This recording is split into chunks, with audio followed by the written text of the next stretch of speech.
तो आपने सुना ममता बनर्जी का बयान और उसके साथ ही इंडिया गठबंधन में जो भी सहयोगी दल हैं उनकी भी प्रतिक्रियाएं सामने आई, लेकिन बीजेपी की भी प्रतिक्रिया सामने आई है, वो लगातार हमलावर नजर आ रही है। आज इसी मुद्दे पर हम चर्चा करेंगे। हमारे साथ कुछ मेहमान जुड़े हुए हैं, आपका तारुफ करा देते हैं। अरविंद सिंह जी हैं, भारतीय जनता पार्टी के नेता हैं, हमारे साथ जुड़े हुए हैं। आशीष मिश्रा जी, कांग्रेस के प्रवक्ता, जुड़े हुए हैं। अकील खान जी, आम आदमी पार्टी के नेता, हमारे साथ जुड़े हुए हैं। मानव जायसवाल जी हैं, टीएमसी के प्रवक्ता हैं। आप सभी मेहमानों का बहुत स्वागत है।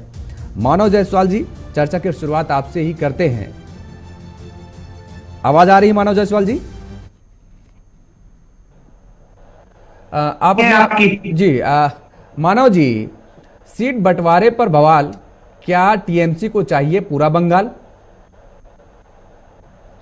पहले तो सभी को मेरा नमस्कार है।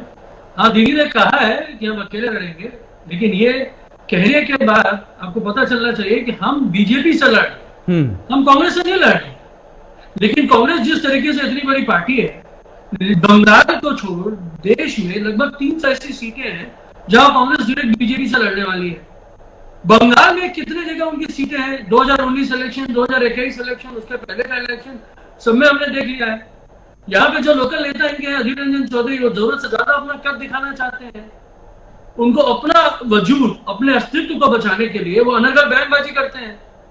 लेकिन जहां तक बात है कांग्रेस की, नेशनल कांग्रेस की, वो उनके ऊपर संज्ञान नहीं ले पाती। और जहां आपका जनाधार नहीं है, आपका मकसद क्या है? ये मकसद कांग्रेस को सिद्ध करना है कि वो सच में भाजपा को हराना चाहती है, भारतीय जुमला पार्टी को हराना चाहती है, कि उनको सपोर्ट करना चाहती है। या ये कुछ ऐसा है कि भाई राष्ट्र में दो ही पार्टियां चलेंगी, भाजपा हो या कांग्रेस हो, कोई रीजनल क्षेत्रीय पार्टी को वहां हम जगह नहीं देंगे। क्या ये तालमेल चल रहा है? ये जानना कांग्रेस को जरूरत है। आज आप बताइए, जहां पे बंगाल में 2 सीटें जैसे तैसे करके जीते पिछली बार, इस बार उनका उतना जनाधार भी नहीं है, जनता के पास वो पहुंचे नहीं है, जनता के साथ उनका कनेक्ट नहीं है। फिर भी हमने बोला कि हम वो 2 सीटें आपके लिए पूरा समर्थन देंगे, आप अच्छे से जीतेंगे। भाजपा को हम हराना है। तो अब वो 2 सीटें भी देने के मूड में आप नजर नहीं आ रहे हैं, जो अभी तक आप कह रहे थे 2 सीटें देने के लिए? देखिए, भाजपा को हराने के लिए अगर हमको कुछ भी करना पड़ेगा, किसी भी तरीके से समीकरण को वापस से चिंता विमर्श करना पड़ेगा, हम जरूर करेंगे, क्योंकि हम तो देश के बचाने की लड़ाई लड़ रहे हैं। ये कांग्रेस बनाम टीएमसी, टीएमसी बनाम आप बनाम डीएमके, ये नहीं है। ये देश वर्सेस भाजपा है। भारत लड़ रहा है, इंडिया लड़ रहा है भाजपा के खिलाफ। ये भारतीय, लेकिन फिलहाल तो आप आपस में ही लड़ते नजर आ रहे हैं। इंडिया, जब इंडिया एक साथ आएगा, इंडिया गठबंधन, तब तो बीजेपी से लड़ेगा। अभी तो आप आपस में सेट फुटबॉल नजर आ रही है। नहीं, ये आप जो बता रहे हैं ना, ये बहुत ही जो स्तर और जो कॉन्टेक्स्ट है, बहुत ही लोअर लेवल है। हम कर क्या रहे हैं भाई? हम एक पार्टी है, चुनी हुई सरकार चला रहे हैं। आपको क्या होता है कि हम इतनी छोटी टिप्पणी करेंगे? ठीक नहीं, अपनी शॉर्ट एनालिसिस हम कर रहे हैं। जहां जहां हमारा मापदंड है, जहां जहां हमारे वोटर्स हैं, जहां जहां हमारा वोट बैंक है, हम उसकी एनालिसिस कर बातें कर रहे हैं। हम आपको सपोर्ट नहीं कर रहे, आप हमको सपोर्ट नहीं कर रहे हैं। ये भ्रम में ना कांग्रेस रहे, ना कोई और दूसरी पार्टी, बड़ी पार्टी रहे। हम भाजपा को लड़ाने के लिए, देश को बचाने के लिए अपना बलिदान दे रहे हैं। हम देश को बचाने के लिए, भाजपा को हराने के लिए संघर्ष कर रहे हैं। हम देश को बचाने के लिए, भाजपा को हराने के लिए, भाजपा की नाजायज चुंगल से देश को उभारने के लिए हम निरंतर प्रयास कर रहे हैं। हम अग्रसर भूमिका निभा रहे हैं। हमारी नेत्री पदयात्रा कर रही है, हमारे नेता पदयात्रा कर रहे हैं, जनता के साथ जा रहे हैं। हमारे यहाँ नमो जोहार हो रहा है। हम घर घर जाके लोगों को जागरूक कर रहे हैं। किस लिए कर रहे हैं? इसको तो नहीं कर रहे, हमको सत्ता चाहिए, हमको देश को बचाना है। क्योंकि भाजपा जिस तरीके से देश को काबिज कर रही है, देश के हर संस्थाओं को काबिज कर रही है, देश के हर डिसीजंस को वो अपने एक बाइनोमियल डिसीजन बनाना चाहती है, हम उसके खिलाफ है। जिस तरीके से भाजपा परिवारवाद को इतना आगे ले जा रही है कि भाई उन्हीं के पार्टी के लोग, उन्हीं के पार्टी के बच्चे कोई बीसीसीआई में रहेंगे, कोई सीएम बन जाएंगे। ठीक, आज परिवारवाद का आपने जिक्र कर दिया। परिवारवाद का नीतीश कुमार ने भी आज जिक्र किया है और उन्होंने बड़ा हमला बोला है। किस लहजे में बोला है वो भी हम समझने की कोशिश करेंगे। आशीष मिश्रा जी, 2 सीटों पर आप चुनाव जीतते हैं और जनाधार आपका है नहीं, आपके नेता वहां पर इतने बड़बोड़े बोल रहे हैं, शीर्ष नेता तो कोई संज्ञान ले नहीं रहा है। अब ममता बनर्जी ने निश्चय कर लिया है कि उनको बंगाल में अकेले चुनाव लड़ना है। आप गलत फहमी में मत रहिए। सबसे पहले योगेश जी, पैनल में बैठे सभी साथियों को जय सिया राम। मैं आपको एक चीज बताना चाहता हूँ कि ममता बनर्जी जी ने जो कहा उन्होंने बंगाली भाषा में कहा और आपने उसका अनुवाद करके सुना दिखाया। लेकिन इसमें मुझे नहीं लगता कहीं उन्होंने ये बात कही कि सीट शेयरिंग पे बात उन्होंने किया या हम इनके साथ नहीं जाएंगे, ऐसा कुछ कहा। उन्होंने ये कहा कि भारत इंडिया अलायंस का, इंडिया गठबंधन जो हमारा है, हम लोगों का एक ही उद्देश्य है, भारतीय जनता पार्टी के अन्याय को न्याय से मात देना। एक बार फिर से आपको बता देते हैं उन्होंने कहा, क्या कहा फिर से एक बार बता देते हैं। कांग्रेस की भूमिका पर टिप्पणी करते हुए ममता ने कहा कि कांग्रेस बची हुई 300 सीटों पर चुनाव लड़ सकती है, लेकिन उन्हें क्षेत्रीय पार्टियों के इलाकों में दखल नहीं देना चाहिए। यानी क्षेत्रीय पार्टियों के इलाके में दखल, आप जो दखल दे रहे हैं पश्चिम बंगाल में, आपका जनाधार क्या है? वही बात तो यहाँ पर टीएमसी के प्रवक्ता हमारे साथ बैठे हुए हैं मानव जायसवाल जी, वही सवाल तो खड़ा कर रहे हैं। उसी पे मैं कह रहा हूँ, क्या होता है, भारतीय जनता पार्टी ने 2014 के चुनाव के पहले इस प्रकार का ध्रुवीकरण की राजनीति उन्होंने किया और एक अलग ही माहौल उन्होंने क्रिएट किया।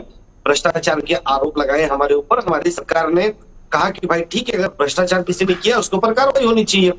अन्ना हजारे को मैदान में उतारा गया, अन्ना हजारे जी के साथ में रामदेव बाबा को उतारा गया।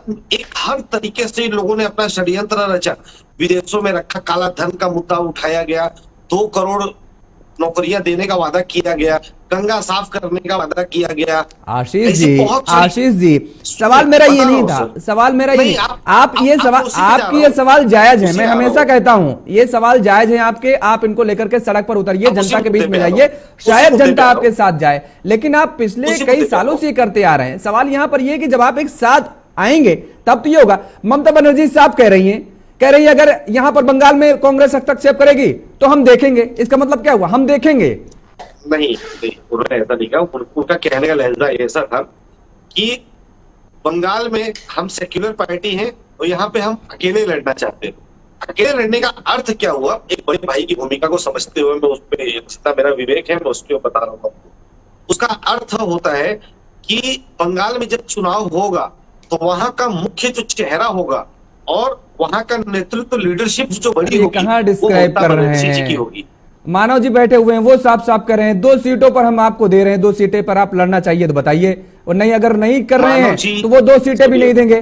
पश्चिम बंगाल में हम बीजेपी को हराने में सक्षम है, बंगाल में कह रही है टीएमसी। सुनिए ना मैं बता रहा हूँ, ये कुछ चीजें ऐसी होती है जो पर्दे के पीछे की होती है। और अपने टीएमसी के प्रवक्ता जो हमारे मानव भाई हैं, मैं पूरे यकीन के साथ में कह सकता हूं कि किसी मीटिंग में वो दखल वहां पे बैठे नहीं थे। मैं था, लेकिन बॉम्बे में जो हमारी मीटिंग चल रही थी मुंबई में, उस समय में मैं था लेकिन अंदर नहीं था, इसलिए मैं पूरी पुष्टि के साथ में नहीं कह सकता हूँ।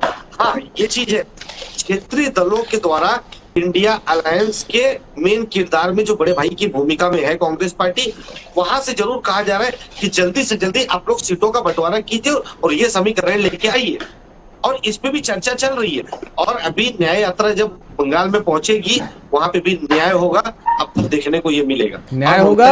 ममता दीदी कह रही है कि उन्हें बताया ही नहीं गया कि पश्चिम बंगाल में किस रूट से कहां से क्या जाएगा मामला, उनको इन्वाइट ही नहीं किया गया, उनसे कोई राय मशविरा नहीं की गई, सलाह ही नहीं ली गई है। आप अकेले बंगाल की सरकार ममता जी चला रही है, बंगाल की सरकार ने अनुमति दी है, रूट मैप दिया है, वो आपने परमिशन लिया है, वो आपका लोकल नेतृत्व ने परमिशन लिया है। ममता बनर्जी कह रही है कि कम से कम उनसे तो बात करते राहुल गांधी, उनको बताते तो कि दीदी हम इस रूट से निकल रहे हैं, आप हमारा सहयोग करिए, आप इस हमारे इस यात्रा में शामिल होइए। मल्लिकार्जुन खड़गे, हाँ सुनिए, मल्लिकार्जुन खड़गे जी ने स्पष्ट रूप से प्रेस कॉन्फ्रेंस करके, हमारे राष्ट्रीय अध्यक्ष है, आज के दिनों में हमारे राहुल गांधी जी एक बड़े नेता हैं, लेकिन हमारे पार्टी के सर्वे सर्वा मल्लिकार्जुन खड़गे जी हैं। मल्लिकार्जुन खड़गे जी ने और प्रेस डिपार्टमेंट जो है जयराम रमेश जी देखते हैं, ये दोनों ने प्रेस कॉन्फ्रेंस करके स्पष्ट रूप में कह दिया था कि क्षेत्रीय दल के जो भी हमारे अलायंस के नेता हैं, अगर भारतीय जनता पार्टी को हराना है, भारत जोड़ो न्याय यात्रा में वो सभी सम्मिलित हो। चलिए, इसका जवाब मैं मानव जी से लूंगा, इसका जवाब मैं मानव जी से लूंगा और उनसे समझने की कोशिश करूंगा। फिलहाल अरविंद सिंह जी, इंडिया गठबंधन में दरार दिख रही है और आप जो है मजे लूट रहे हैं, इंडिया गठबंधन के सभी राजनीतिक दल ये कह रहे हैं साहब आप अपना देखिए एनडीए में किसको कितनी सीटें दे रहे हैं। जी, मैं अब तक मानव जी को और अपने कांग्रेस के मित्र आशीष जी को बड़े ही ध्यान से सुन रहा था जी। और मैं चाहता हूं कि डिबेट में एक स्वस्थ डिबेट हो और एक दूसरे का हस्तक्षेप न किया जाए। मैं उम्मीद करता हूं कि मेरी बात को भी ध्यान से सुना जाएगा। राहुल गांधी जी की जो नौटंकी यात्रा है, जो सर्कस यात्रा है, उसकी बंगाल पहुंचने के ठीक पहले ममता दीदी ने यह घोषणा करके कि बंगाल में वो चुनाव अकेले और अपने दल पे रहेंगी, जो ये घमंडिया गठबंधन है, उसके डेथ वारंट पे साइन कर दिया है। और हम पहले दिन से ही कह रहे हैं कि ये गठबंधन चलेगी नहीं, क्योंकि जिसकी न नीति हो, कोई न नियत हो, न कॉमन मिनिमम प्रोग्राम हो, उसके चलने की कल्पना नहीं की जा सकती है। हाँ, एक बात जरूर इस सबों में कॉमन है, परिवारवाद है और भ्रष्टाचार है। चाहे टीएमसी हो या कांग्रेस हो या आम आदमी पार्टी हो, इनमें परिवारवाद और परिवारवाद नहीं है तो भ्रष्टाचार जरूर पाया जाता है। और बीजेपी में भी तो तमाम परिवारवाद गिनाए जाते हैं अरविंद जी, बीजेपी में भी तमाम परिवारवाद गिनाए जाते हैं, सबके नाम ले लेकर के विपक्षी जो दल हैं वो गिनाते हैं, फिर बीजेपी कहती है नहीं साहब वो तो उनको तो जनता ने चुना है।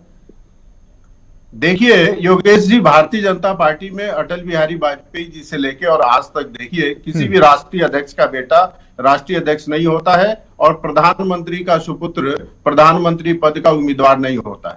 मैं आपके माध्यम से पूछना चाहूंगा कि राहुल गांधी की क्या हैसियत है, सिवाय इसके कि वो सोनिया जी और राहुल जी के राजीव गांधी के सुपुत्र है। कांग्रेस पार्टी के नेता इसलिए बने हैं कि एक पूर्व प्रधानमंत्री के और कांग्रेस के एक पूर्व राष्ट्रीय अध्यक्ष के वो पुत्र हैं और नेहरू गांधी परिवार से आते हैं। क्या आप कल्पना कर सकते हैं यदि राहुल गांधी नेहरू गांधी परिवार के नहीं होते तो कांग्रेस के सुप्रीमो होते कदापि नहीं होते। आज कांग्रेस का अध्यक्ष मल्लिकार्जुन खड़गे राहुल गांधी के सामने एक पैर पे खड़े रहते हैं तो इसलिए खड़े रहते हैं कि राहुल गांधी एक परिवार से आते हैं। और भ्रष्टाचार की मैंने बात की, आप बताइए राहुल गांधी और उनकी माता सोनिया गांधी पिछले 9 साल से जो करप्शन का केस नेशनल हेराल्ड में चल रहा है, उस केस को रद्द कराने के लिए लोअर कोर्ट से सुप्रीम कोर्ट तक गए हैं और सुप्रीम कोर्ट तक ने माना है कि इनके खिलाफ पर्याप्त साक्ष्य है, उसको रद्द नहीं करा पाए। वो व्यक्ति आज भ्रष्टाचार मुक्ति की बात करता है, न्याय की बात करता है। जो व्यक्ति अपने गठबंधन के पार्टियों को जोड़ नहीं पाता है, उनको न्याय नहीं दे पाता है, उस देश को क्या न्याय देगा आप बताइए। हम तो अरविंद जी आपने 2 चीजें यहाँ पर उठाई, दोनों चीजों को कांग्रेस हमेशा इस बात को लेकर के जवाब देती है। पहली बात तो ये कहती है कि बीजेपी में कभी चुनाव ही नहीं होता है, लोकतंत्र ही नहीं है, जिसको मन हुआ उसको नियुक्त कर दिया। दूसरी बात आपने भ्रष्टाचार का जिक्र किया, दोनों ले लीजिए सवाल। दूसरी बात आपने भ्रष्टाचार का जिक्र किया। अब लगातार विपक्ष के दल ये सवाल उठाते हैं ना कि जो पहले चक्की पीसिंग हुआ करते थे वो आज मलाई भोगिंग कर रहे हैं और उनको राज्य की जो है मेन चाबी, राजस्व की चाबी दे दी गई है। मैं आपको उदाहरण के साथ बताता हूं, मानो जायसवाल जी जवाब देंगे। पार्थो चटर्जी इनके शिक्षा मंत्री हुआ करते थे, शिक्षक भर्ती घोटाला हुआ और छापा पड़ा, नोटों का अंबार आपने देखा ना। आरोप लगाना बड़ा सरल होता है। दिल्ली की यदि हम उदाहरण दें तो चाहे वो संजय सिंह हो, चाहे मनीष सिसोदिया हो या इनके स्वास्थ्य मंत्री सत्येंद्र जैन रहे हो, इन सबको, सत्येंद्र जैन को तो स्वास्थ्य के आधार पर न्यायालय ने जमानत दिया है, बाकी मनीष सिसोदिया और संजय सिंह को लगातार कोर्ट, लोअर कोर्ट से लेकर सुप्रीम कोर्ट तक जमानत देने से मना कर रहा है और कोर्ट भी मान रहा है कि भ्रष्टाचार के खिलाफ पर्याप्त साक्ष्य है। तो इसको भी आप मानेंगे या नहीं मानेंगे?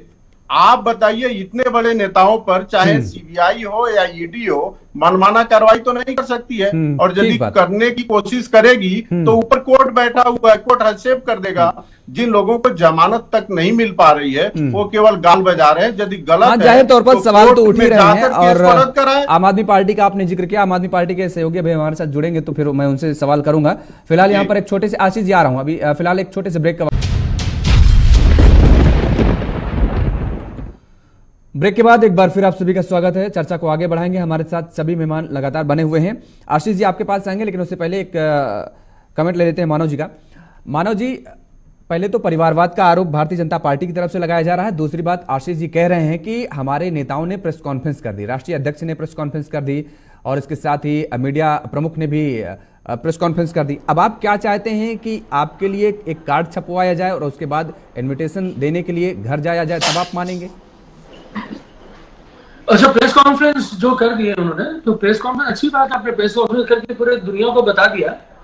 लेकिन आपको पता है कि भाई गठबंधन में शिष्टाचार होता है, और ये जो अभिमान, स्वाभिमान, मिनिमम अमाउंट ऑफ रिस्पेक्ट, ये कुछ एक शब्द है, शायद कांग्रेस को वापस उसको ज्ञात में ले लेना चाहिए। ये प्रॉब्लम कांग्रेस की है, वो हमारी नहीं है। जहां तक बात है, एक लौती महिला मुख्यमंत्री है प्रदेश में, और बहुत संघर्ष से सीपीएम को पछाड़ के बंगाल को अंधकार से बाहर निकाला है, और जिस स्रोत में बंगाल उतर चुका है, जिस गति में बंगाल चल चुका था, ये 2016 नोटबंदी, 2017 जीएसटी, उसके बाद कोविड में अनर्गल तरीके से लॉकडाउन करना, पूरे देश में भ्रम फैलाना, पूरे देश में कोविड के नाम पे लूटमार करना, ये भाजपा की रणनीति रही, जिससे बंगाल कुछ क्षण के लिए पिछड़ गए। और जहां तक बात है, हमारे भाजपा के जो भाई हैं, बड़ा परिवारवाद बोलते हैं। अरे बीसीसीआई में कोई है, उनका नाम आप नहीं ले पाएंगे, जबान रखड़ा जाएगा। अमित शाह जी के बेटे हैं, क्या काबिलियत है उनकी। आप बोलते हैं परिवारवाद, भ्रष्टाचार की बात आप करते हैं। अरे कन्नौज 250 करोड़ से ऊपर ज्यादा पैसे मिले थे, किसके थे जी?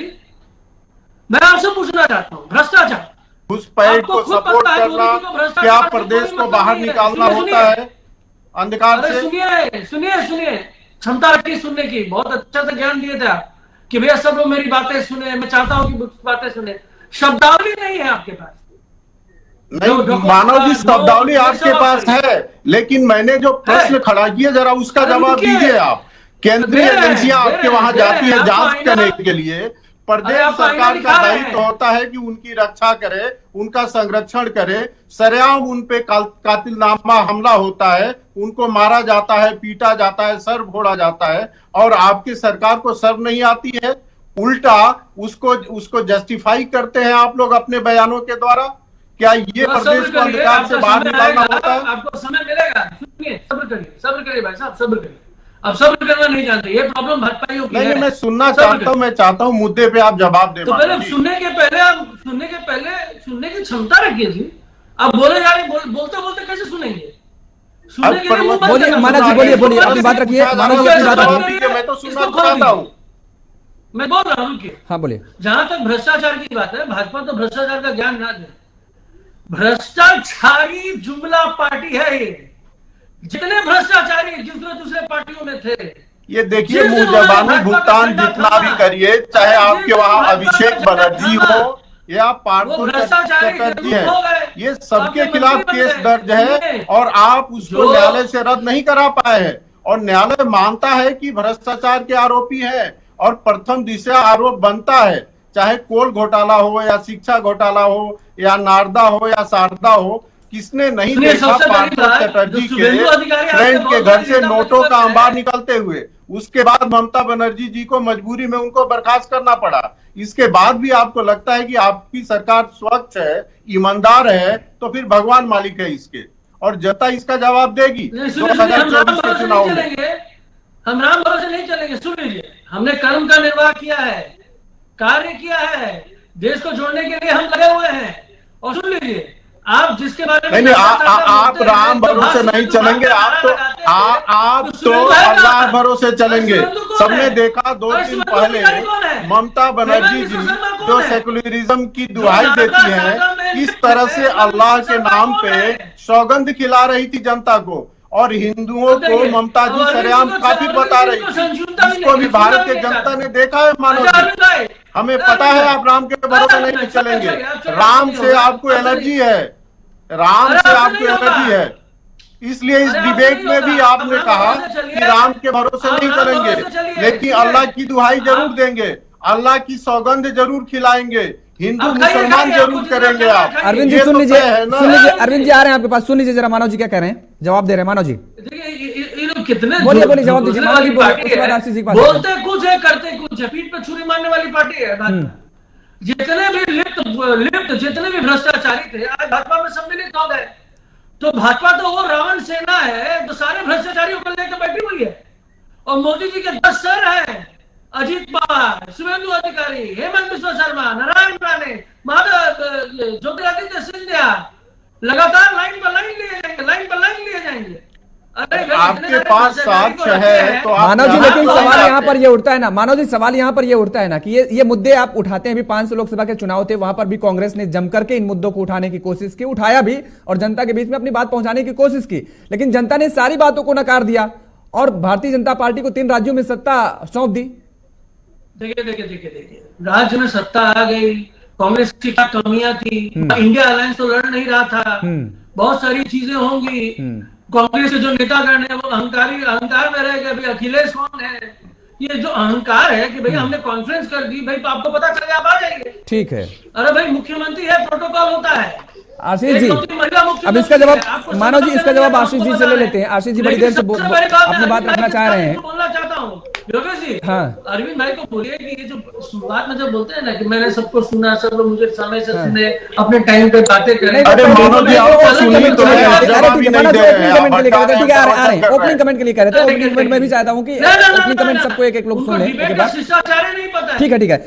आशीष जी, शिष्टाचार आपको पता नहीं है, मुख्यमंत्री का प्रोटोकॉल आपको पता नहीं है, ये बात कोई और नहीं, मानव जी कह रहे हैं। दूसरी बात, 34 सीटों पर आपके जो लोकसभा चुनाव हुए 19 में 10% से कम वोट मिले और ज्यादातर सीटों पर तो 2% लगभग वोट मिले, और आप दावा कितनी सीटों पर बंगाल में कर रहे हैं? ममता दीदी कैसे आपको सीटें वहां पर उपलब्ध करा दें? दावा तो ये कर रहे हैं ना कि बीजेपी को हराना है। ठीक योगेश जी, इसी वजह से जब इंडिया अलायंस की मीटिंग बुलाई जाती है, अपने सहयोगियों की बुलाई जाती है ना, तो हम क्यों मांग रहे हैं, हम क्यों दे रहे हैं, इसी पे चर्चा करने के लिए। वहां पे कोई गुफ्तगू करने के लिए या लड्डू या समोसा खाने के लिए नहीं बुलाया जाता। मैं इन पे आता हूँ। मानव भाई का तो ये हमारे घर की बात है, हम लोग समझ लेंगे। अरे ऐसे कैसे घर की बात है? खुल के कह रहे हैं भाई प्रोटोकॉल आप समझ नहीं रहे हैं, आपको कुछ आइडिया ही नहीं है कि शिष्टाचार क्या होता है। अभी राहुल जी इनके क्षेत्र में पहुंच रहे हैं, तो मुझसे बेहतर शायद हो सकता है कि प्रोटोकॉल समझा दे मिलकर सामने ही। तो पहले मुझे अरविंद भाई को बोलने दीजिए। अरविंद भाई ने जब बोलने की शुरुआत की तो मुझे ऐसा लगा कि बोला कि